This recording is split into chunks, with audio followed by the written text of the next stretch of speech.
Hello! I am the great Leon under the channel Vega Star. Hey, I'm Vega under the channel Vega Star. So today, Vega has finished the game, and now he's gonna give his final thoughts.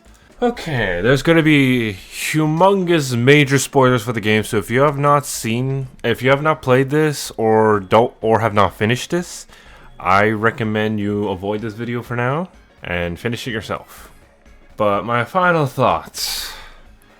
It's where do I begin? It's a good game, in my opinion. I know there's a lot of flaws, and especially when involving connections or glitches and all that, but like, despite the issues, I think it's a pretty good game. I'm having fun, but yeah. Oh, and there's my Pokemon team. I was not disappointed with my team because I made a bet to myself that if I beat the game with little to no Paldea Pokemon, I'm gonna be disappointed. But in the end, I ended up with all 5 Paldea Pokemon in my team and 1 outside region Pokemon, which is Garchomp.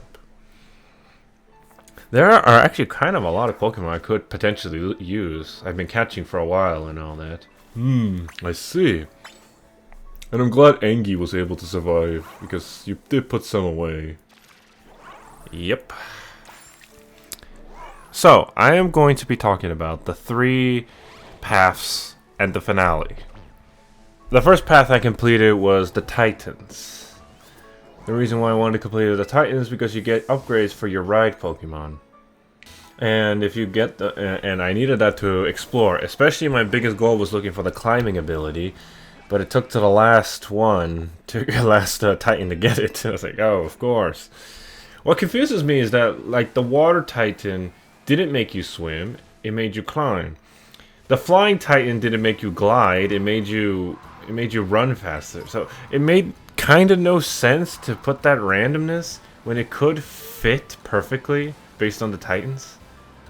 Like Cloth, the big crab, that could have given us the climbing ability. But at the end, the Titans were kind of fun, and the story between Arven and his own dog Pokemon, it's just so wholesome. He's just trying to heal it, and oh my god.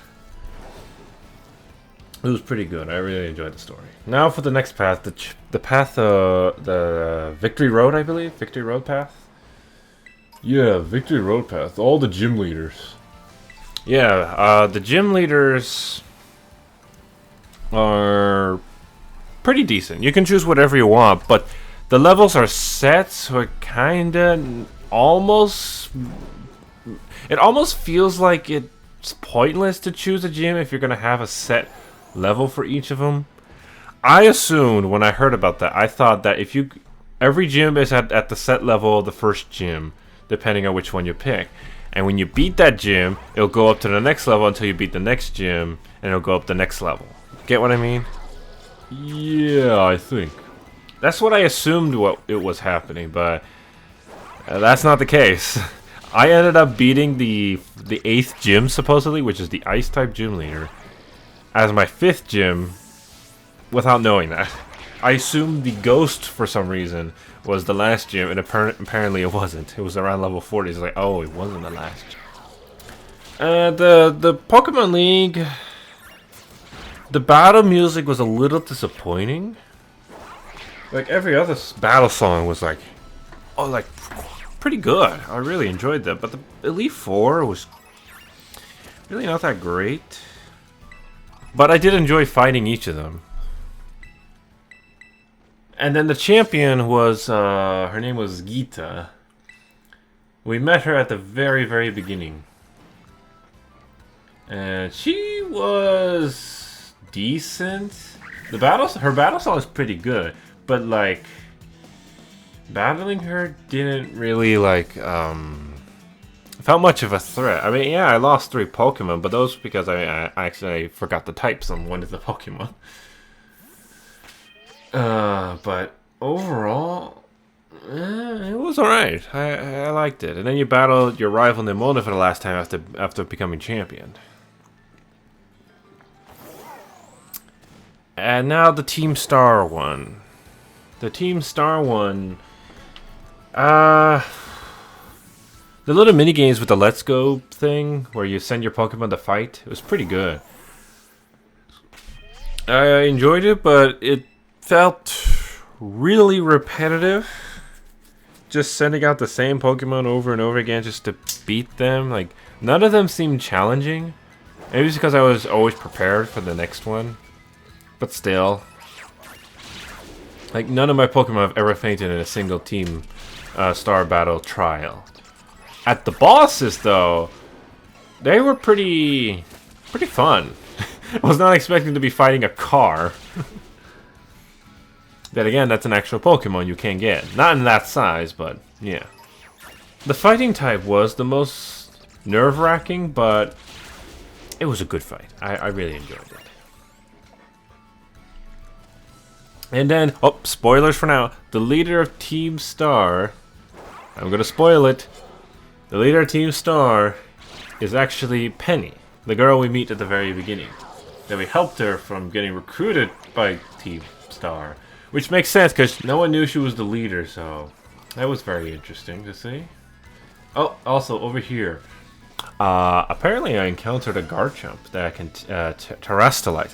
And it turns into a water type, so that's actually pretty good. And later after I capture it, I checked its moves. I found out it knows Liquidation, and since Garchomp is the best at physical attacking, that is a great combination in my opinion. There was something about terrestrializing. I know it's called terrestrializing or terrestrialization or whatever they call it, but for some reason me and Leo keep calling it terraform. We keep calling it terraform. I don't know why we keep saying terraform. It just keeps I don't know. It rolls off the tongue better than terrestrializing. Like it's like every time I'm just gonna keep saying it. I'm gonna terraform my Pokemon. I'm gonna terraform. I don't know why. It just rolls off the tongue better. Yeah, it's. I was like, hey, we're gonna terraform, and then he's like, and then Vega's like, no, it's terrestrializing. You know, terraform sounds better. You know, terra types, and then you're changing forms into the crystallization. Yeah. Terraform, make it a thing. Everyone, terraform. Now now biggest spoilers. The final chapter, the final path you need to take before getting to the credits of the game. You have to go down the crater with Penny, Nemona, and Arven. Down there is pretty interesting. My only complaint is that there's limited wild Pokemon. Like, there was a bunch of Floettes and a bunch of Girafarig, but there's not really a lot of others. Since I'm playing Violet, in the caves and a bit of the outdoors area, you would find futuristic robotic Pokemon, which is very interesting to see. I'm assuming if you go to Scarlet, you'll find the past versions, like prehistoric. Yeah. It would have been interesting to throw some fossil Pokemon in Scarlet. Maybe. But then what would it be for Violet? Maybe futuristic Pokemon that can evolve through tech stuff, you know, like trading, like Porygons and all that. That'd be very interesting to see. What happens if it was like a Porygon that could turn into a dragon? Ooh, interesting. So, as you explore down the cave, you get to the bottom, and then you find the Professor, which happens to be, no matter which version you pick, it's going to be the parent of Arven. Surprisingly, the Professor is, spoilers! The Professor is dead, and the Professor we've been talking to is that robot. Yeah, that was a plot twist I was not expecting for this game. So, that happened. So Vega tried to shut down the time machine they made, and it went into defense mode, so Vega had to defeat the futuristic Professor. Yeah, so that was quite unexpected, to be honest. And he basically sent Pokemon that are from the future, which are all robotic. I saw a Volcarona robot, I was like, oh, I need that. And a Gallade robot. Oh yeah, the Gallade one. I want you to get that. I want to see that. Yeah, I'm definitely going to get that later. So yeah. And then after that, you have to fight another Miraidon. You can't summon a Pokemon in this fight. So it's all locked. But since Miraidon's in the Pokemon that's connected to, in a Pokeball connected to the Professor, that's the only one that can fight. So we ended up using Miraidon, and Miraidon was able to transform to its full form, and we fight it. And we beat it. The AR robot professor said some beautiful things to his son, and it was such a wholesome moment. Would have been great if we had voice acting. Those emotional moments could have teared us up, but there was no voice acting, so we just had to read it out loud. Oh well. But yeah, the story was pretty good, and we get the Master Ball after the credits roll and stuff.